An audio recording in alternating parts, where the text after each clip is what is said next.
Powered by MasterCard. This is News Talk. All right, hurling, we get it. Stop ramming it down our throats. Once again, All-Ireland hurling semi-final weekend, now our favourite sporting weekend of the year, has put all sports quite rightly in the shade. We'll pick our way through Kilkenny, Limerick and Wexford Tipperary with Rory OConnor and Shane Stapleton. John Duggan will join us from the Galway Races, and it seems the Real Madrid board have had a very last-minute change of heart and Gareth Bale's moved to China. Dermot Corrigan will join us from Spain. 53106 is the text number. We are at Off the Ball on Twitter. Richie McCormack here as ever. Hello, Richie. How are you, Joe? And Shane Stapleton with us as well. How are you doing, Joe? Not so bad. So just how many times have you watched back both games from the weekend? Right, well, I watched the two of them in full today. After getting back from Croke Park last night, I went for a couple of refreshments up the road, and I came back and had a Domino's, of course, and I tried to watch the tip match, and my housemate, who had been out heavy on the beer, he came in with a young lady and woke me up. I had started watching back the tip match, and of course I fell asleep midway through it. And there's a lot of detail in this that we weren't expecting, to be fair. Look, you ask a man a question and give you an answer. So no, I'm not going to play it down.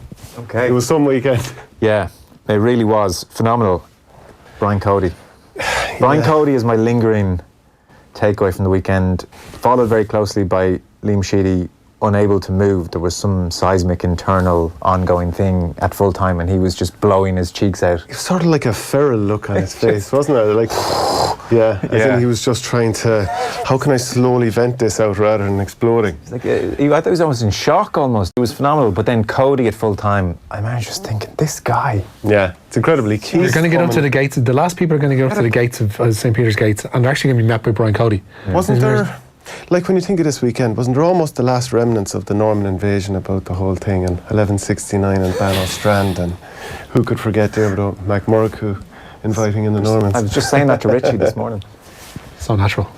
There was a piece in the Sunday Independent yesterday, and there was a professor, I should have brought it in. It's a really good piece. Dermot Crowe talked to a Wexford academic, and he was telling a story about being at an evening with Brian Cody. And they were standing there and they're chatting and blah, blah, blah. And someone asked Cody at some stage in the evening, you know, would you want someone who'd die for the jersey? And Cody said, no, I want someone who'd kill for the jersey. And there is a subtle difference. Yeah, well, those lads, like, their bodies were irrelevant, or the state that they were going to go home in, because they just threw everything at Limerick, and especially that first 10 minutes. Like, I really wasn't expecting Limerick to be bossed physically the way they were on Saturday evening. Is that the 4-week gap, or what is this? I don't know. I don't really buy into that sort of stuff, because you know what's going to happen. You're going to have your training matches. But the evidence suggests that it is actually a thing, and the weekend's evidence suggests that it is a thing. We have spent at least 6 months of the year looking at the physiques of these Limerick players and figuring they probably are the best conditioned team, or else have the best fitting jerseys in the country. You know, like no sponsor there either to get away from the rippled muscles coming through. It gives a sense of width, maybe. But why do some teams hit the ground running in the championship? Like, why on round one did Tipperary annihilate Cork, for example? You know, I mean, it's probably, I think it's more down to Kilkenny and the fact that there's so much evidence in terms of how Limerick now play. Everyone is so familiar that finally Cody, the smartest tactician of them all, and he finally admitted it this weekend, that he's finally come up with a way to beat them, and that is make sure that the ball can't go in uncontested to Aaron Gillane. And he has a great full back on top of him as well, Hugh Lawler. There is that stat that nobody has beaten Cody twice in a row. Galway have done it. They did it last year and this year. Yeah. Okay. Because the replay at Leinster final, and then they beat them at Nolan Park this year. Okay. Yeah, so that's the only time in his 20-year history. Someone's done it twice. Yeah. Which suggests an intelligence when it comes to analysing a game that he wears very lightly. So you bullied Cody, bullied him into admitting he uses Look, I said, Brian, look, this has been going on for long enough. You've been, don't piddle on my back and tell me it's raining. Did you do this in the press conference? Was it in the press conference you said, come on, tactics, talk to me? Well, it was in the press conference, and you know, like the half-forward line for Limerick destroys everybody. Kyle Hayes, Grode Hegarty and Tom Morrissey, they go back into their own half so often, and then they're such athletes. They're like watching the Donegal footballers of 2012 just springing up the field and annihilate Tipperary in that Munster final. And I just said to Brian, where do you find that balance in terms of trying to follow them out, but also trying to sit back and make sure that they don't work the ball up the field and pin it straight in front of your full forward line, uncontested, so there's 70 yards for Aaron Gillane to work in. And he just went through it that, you have to think long and hard about how you're going to do it. And he goes, basically tactics are everywhere in hurling. Like, So we talked to all these Kilkenny lads, increasingly Tommy Welch and various lads are coming through the door now of the Cody era, and you'll say to them about tactics and they'll say, it just wasn't a thing with us, And you talk a bit more and they'll admit to things like, obviously we brought our half forward line back, and like our centre half back could drop in on the full back. The definition of what tactics is a bit loose. Or like Brennan Cummins was shown their half back line never got ahead of the ball yesterday and didn't go past the 65. And they'll tease out all these many different tactical things, and then they'll be like, but you're like, that's not tactics.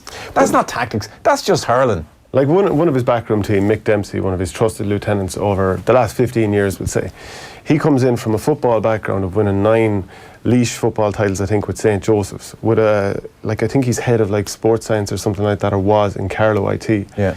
And surprise, Kilkenny have been playing like a Gaelic football team for the last 15 years, with drawn wing forwards up and down the field all day. Like, it couldn't be more Gaelic football what they've been doing. Allied to that, they've unbelievable skill as well. So the devil's greatest trick is to convince people he never exists, that type of thing. Yeah. They've been doing tactics for so long and saying we don't do them, that the people out there who don't want to believe in tactics are happy to just drive on and just say put our 15 out in the field and get hammered, because they don't actually realise we need to do tactics. There's so much of that though, because I was taken last night especially, because I think they tweeted them within that space of a couple of hours of each other, Vincent Hogan and Michael Dykeman, 2 men who definitely know they're hurling, but were both leaving it very much up to the fact of, sure, it's just hurling. Vinny, like, fantastic journalist, I think sometimes we think we overanalyse hurling. Like the best of art, it just is. And Dykeman saying 2 outstanding All-Ireland semi-finals, thanks to all the amateur players, hard-cuts, determination, etc., etc., etc. But he was basically saying that when we overanalyse these things, and it's nothing to do with tactics. No, we don't. We absolutely don't. I mean, I absolutely respect the 2 men that you've just mentioned there, but there are tactics absolutely everywhere in hurling. Like, don't tell me that it was an accident that Conor Brown sacrificed his game and just went and completely attached himself to Keane Lynch the whole game. That is a tactic. Don't tell me that Barry Heffernan was brought in out of the blue for this game and just happened to be on Lee Chin for the whole game and shut him out of it completely. Bar the goal, which possibly could have been saved anyway. He had an excellent game on him. Don't tell me that Kevin Foley stood on the D as a sweeper for most of the game, but every time there was a Tipperary puck out, he went out to the left wing to mark Michael Breen. Why is there this desire to undersell it, to put it down to magic of 30 lads with sticks? I think a lot of people they want to just simplify it down into the team that wanted it more. And as well, the likes of Brian Cody has been selling us that for years. It's just work rate, and even John Kiley as well to some degree. It's just appetite and work rate. And it's not true. No, but it is true. But there's so much more true as well. Like Davy Fitz would be the first one to say your numbers of hooks and blocks will dictate who wins most games. It's a contributing factor, and if you look at the way Davy was rolling up his own side yesterday, I mean, I don't think you could say that Wexford wanted it any less than Kilkenny yesterday. No, you have to get to the physical pitch, and like. But can I do another one? Yeah, go on. I wouldn't say, but I was just going to say there is an element as well when there's like 5-6 lads from each team in a ruck in the halfway line and the scores are level. Like, there is a point where tactics there goes out the window. There's just like, who's going to manage to get this ball up? But there are tons of moments like that within rucks like that, and it looks like hens around the turnip a lot of the time. Yeah. But there is even a tactic in how you go about that. Teams actually like. Babs Keaton, I think, obviously he's not the answer to tactics, but he used to get his team to practice kicking a ball out for ruck. Yeah. We had a coach in with us in Coola a couple of years ago. Any person would say that's not a tactic. Look, I tell you, ruck. But there's a way that you go about doing it, which suggests there's forethought involved. But just to give you this one, Keith Begley, he came in and he did coaching in terms of, like, let's say there's a high long ball. And you're on my team. I want you to knock it down in front of me, but Richie's against me, and I want to get my body between him, so that no matter which way the ball breaks, one of us is there first. Like, it's all coached in. Like, nothing happens by accident. Rory OConnor was in full forward 1 minute and up corner back the next second for Wexford, just by accident. Will Davy Fitz stay on? What was the feeling? Were you in the press comments? I just missed that because I was doing a video, but I get this, like, how does he walk away when you're this close? Because he's got a team that they're in their peak. Lee Chin's about 27, the likes of Conor MacDonald, mid-20s. Diarmuid O'Keefe still at his peak. Rory OConnor just coming into it. It's the perfect team at the perfect time, albeit it's a long trek across the country. Yeah. They love him in Wexford. I was chatting to Liam Spratt, who works with South East Radio afterwards, and he was like, they really do love him down there, and he's bought in. Hard to walk away. It must be. I mean, he did talk about travelling 2 hours 45 minutes on bad roads 120 times a year, and that must get old very, very quickly. But you know, when Clare lost to Galway a couple of years ago, was it 2016? That just felt like the natural end for him in that team. It just wasn't working. You weren't so sure if they were as fond of him anymore as well, or if all of them were on board. The system didn't seem to be quite working. Whereas this does not feel like the natural end for him in this team to part ways. There'd always be a sense of regret. If it had to happen at the end of last season, like that, Yeah. felt, Last season would have made sense. Yeah, To a degree, and it would have been disappointing, I think, for all concerned. Yeah, 'cause but it would have made more sense than it would do now. Yeah. the way they lost to Clare that day, it was a terrible performance. Like they had their goalkeeper and their sweeper hitting aimless ball up the field to Clare, you know, and it was terrible to watch. But the way they've bounced back this year, the fact that the players all just jumped into a bus and headed down and just said, "Look, we need you to stay on." Yeah. That could happen again. They'll you do know, it again. you'd be shocked. And I think it would be such a shame because Wexford are right on the cusp there now. They've shown that they can live with Tipperary, albeit they probably left that behind them. They did. And that's not to undersell the heart of Tipperary to come through this game. But the amount of goal chances they spurned. And like he's addicted to this. Yeah, sure. Like he's like where's he going to go? I think that Clare team will probably retain the same management for their third year. Anthony Daly's waiting in the wings there anyway. He is as well. And like, do those same players want to go back to the well with Davy? The Wexford guys seem to have bought into him even more. How long was Donal Logue dreaming up that Brit-bashing critique? Do you think he canvassed opinion in the green room before the Sunday game, or perhaps in the RTE canteen? Come here, lads. I have an idea. It could go viral, says Sham. Lads, would you say Joe's shirt this evening is a royal blue? Perhaps the last remnants of the British Empire, says Larry.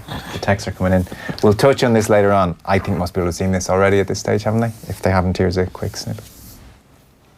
Believe that type of, accusation of disrespecting the traditions of the games. I actually think it's part of the last remnants of British culture on these islands, right? Because we know that the British, with the games that they founded a lot of them, right? But they struggled to accept and adapt to all of the wider influences in their game. And I would equate exactly this long ball to John Bull type spirit, Jack Charlton type spirit. It's exactly the same type of spirit for me. It's clunky. It's a touch clunky, yeah. It's clunky. It's bizarre. Yeah. You know, I mean... It's like he half thought up a decent point in his head and then decided to follow through with it even though he hadn't fully How that's untangled gone it. down has almost talked him out of getting the Cork job, I imagine. Because, I don't know. I mean, there's no need to legitimise systems in hurling at this stage. People don't get it. They obviously don't watch the game enough to understand what's going on. And so what people think.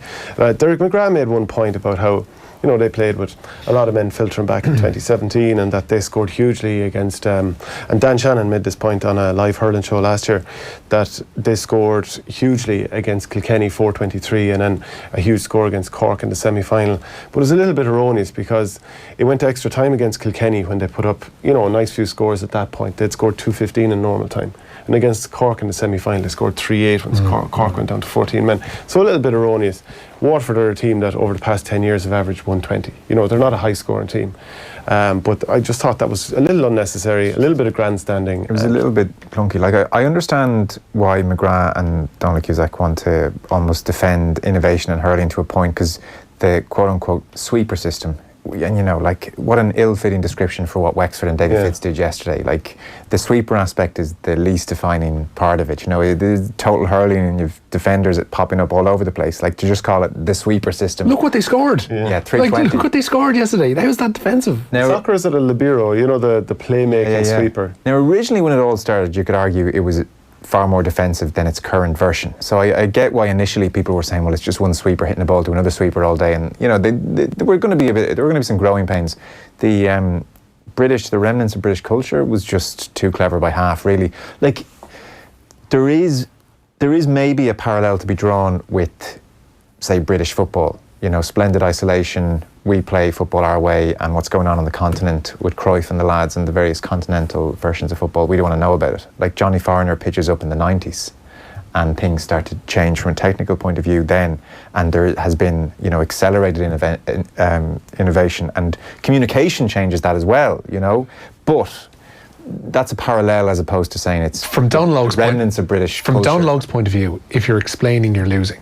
And I feel he's in the position. Well, I'm explaining. Well, that's it. The fact that you're having to tease this out on his behalf a day later and on a different national organ, I think says it all for Donal Logue's point, or lack thereof. It didn't seem to go down well. Yeah. Generally was the... Just unnecessary. It's a pundit. Like, Kieran Cunningham's made this point over and over again. Like, are we the only country where it's like a decent percentage of our sports news derives from what one pundit said about something? I don't think so, to be fair. Everything Gary Neville ever says or Jamie Carragher is put to a manager in a press conference. But I don't think it, and this is probably a consequence of where they are, but I don't think it holds the same sway as what Donal Logue said on the Sunday game last night, or what Dunphy used to say, well, you know, doing punishing on an Ireland game. It doesn't take the same precedence in we conversation. We don't have Glen Rowe anymore, so we need something on a Sunday to punctuate and finish our weekend, and I think that's what people wake up talking about, because it's the last thing that happened. It was the final word on the weekend, we'll say. Yeah, I feel like it does happen in the UK to an extent. Like Roy Keane talking I agree on with the you Manchester on that. derby, like set the agenda for an entire week over there. In a sporting sense. Yeah. Like sports people talk about it, but this is like, you know, Joe Public will start going on about what Donal Logue was saying last night in the Sunday Public game. was probably watching the match, though, no? I don't know, it's just, I think sometimes we can say too often, oh geez, this is a real Irish thing.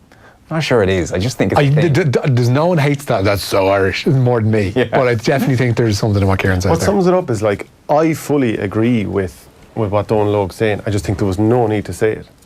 About the British culture part, or what as part? in defending the fact that teams have systems, but like it was just so unnecessary, and the point has been lost. Well, I think the two of them realised they had more time than usual because there were fewer games to show. Like usually the Sunday game is, right, we've got 8 billion games, this is on for 6 hours and you get 20 seconds between games to talk. Whereas I think the two lads almost looked at each other and said, you know, we've been taking a lot of shit here for a few years. We got 5 minutes here. I got a few things I want to get off my chest, kind of a Probably vibe to lost time where they could have been analysing the matches. Well, because weird that, yeah. they are good analysts, so you'd actually, spurn this opportunity to do what you do well. Donal Logue, you had a clunky point to make about imperialism. Right, let's start the news round then. So, Rory Gallagher. He's gone. Fermanagh are the latest Ulster side to undergo a change in management. Rory Gallagher stepping down this afternoon after 2 years in charge of the Ironsiders. The former Donegal assistant led Fermanagh to last year's Ulster final, but this year's championship saw them lose consecutive matches to Donegal and then in the qualifiers to Monaghan. Gallagher guided Fermanagh to promotion from Division 3 last year and missed out on a place in this year's Division 2 final, due only to a final round defeat to Meath. Him and Jim McGuinness free together, same time. Strange that. The €70,000 Connaught Hotel Handicap Hurdle is the feature on the opening evening of the 150th Galway Festival. The William Mullins trained Mr. Adjudicator is set to go off favourite in the evening's big race. That's at 20-8. Day one of the festival so far has belonged to the O'Brien clan. Joseph O'Brien trained the 7-4 favourite Linger to victory in the Easy Fix Handicap Hurdle, while Aidan O'Brien and jockey's son Donica combined with 9-4 on favourite Innisfree, winning the Clare Galway Hotel.ie Irish EBF Maiden 10-1 shot. Lethal Steps, meanwhile, won the opening race of the festival under Davy Russell and for trainer Gordon Elliott. Derry City can move to within 3 points of third place Bohemians in the SSE Electricity Premier Division this evening. Declan Devine's Candy Stripes welcome Waterford to the Ryan McBride Brandywell, where kick-off is at 7:45. Rory McIlroy. Yeah, he is patterns emerging here. Rory McIlroy let his lead slip to lose out on the WGC St Jude Invitational title to Brooks Koepka last night. McIlroy went into the final round with a one-shot lead, but ended up 5 strokes behind Koepka on 11 under par. Koepka's win season remained world number 1, and he was happy to get over his frustrating week at Royal Portrush. I thought, I just wanted to birdie number 3. I've bogeyed it twice, so I just wanted to birdie that. Once I got off to that start, I was fine. So, I played really solid. The goal was to make no bogeys, come out bogey free, and I did that, and I'm very pleased with it. I think we might do something on McIlroy on this pattern at some stage this week, because it's just unbelievable now. Shoots a 62 on the Saturday and just under pressure is struggling horrifically. And that was a really grimmy day for him. Stood by Koepka, watching Koepka do his thing and not able to respond at all, and it's just too big a pattern now. Like, he shoots 62 the Saturday, the game's in good shape, everything's in good shape, there's no technical work that needs to be done, and he was the only player in the top 10 of a Sunday that was over par.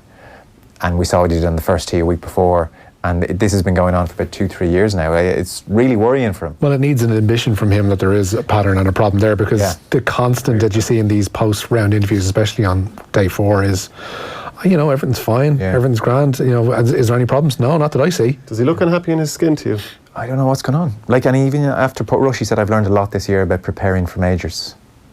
Have you? You've won 4 of them at 30. Is that just something you kind of have to say to sort of stem the bleeding? Maybe there's a bit of self-protection going on. But Brooks Koepka, it doesn't matter to him whether, he turned up 45 minutes before the final round started.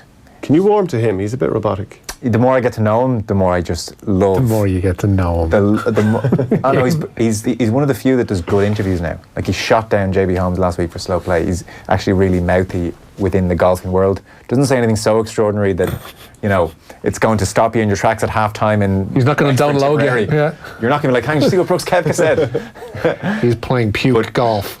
He's become properly outspoken, and it's just like I said. It doesn't matter what's going on, he finds a way to get it done. There's something really admirable about that.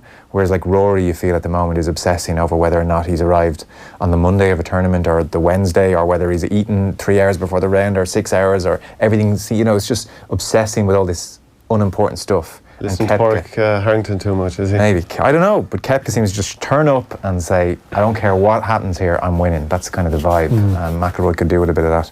We might get the thoughts of... Pig-headedness, Joe, I believe you call Totally. it. Yeah. Do you want to give us the last story then? And we'll go? Dundalk dealt a major blow ahead of Wednesday's Champions League qualifier second leg away to Karabag. Robbie Benson has been ruled out of the trip to Azerbaijan due to a rib injury that he sustained in last week's first leg at Oriel Park, which of course ended 1-1. Rotten luck for Trevor Clark today. He was taken to hospital on the day he completed his move from Shamrock Rovers to Rotherham United. The left-sided defender was stretchered off in a friendly against Newcastle's under-23s less than an hour before he was actually confirmed as a Rotherham player. The Republic of Ireland under-21 international has signed a 3-year contract with what is now the League One side. And Gareth Bale hasn't travelled with Real Madrid to a pre-season tournament in Germany after his proposed move to China fell through. Real announced that the Wales international hadn't trained outside with the main group, working instead with the injured teammate Luka Jovic. Bale was reported to be moving to Jiangsu Suning for a 3-year contract worth €1.3 million a week. Talk about the death of his ambition. Do you even consider that? I couldn't believe he... And there's people that felt sorry for him, as I pointed out the other week. He's like, he's been driven out of Real Madrid. It's like, yeah, he's taken the option to go and play for 1.3 million and live in a gated community in China. Yeah. God love him. At 30 years of age to cash in all ambition like that. Yeah, it used to be a case you get 34, 35, head off to LA Galaxy. Yeah. We'll talk to Dermot Corrigan about that and just see what Bale is going to do this season. That is our news round done for this evening. Before myself and Shane and James O'Connor get stuck into analysis of the weekend, we will bring you thoughts from Davy Fitzgerald, Brian Cody and John Kiley in just a moment. Off the ball on News Talk. Brought to you by Avantcard, powered by MasterCard. Avantcard Reward Plus credit card, Ireland's only credit card that gives you interest refunds on purchases. Info correct June 2019. Source ccpc.ie. Avantcard DAC is regulated by the Central Bank of Ireland. Ovens might not be the first thing that springs to mind when you think shiny new appliances, but have you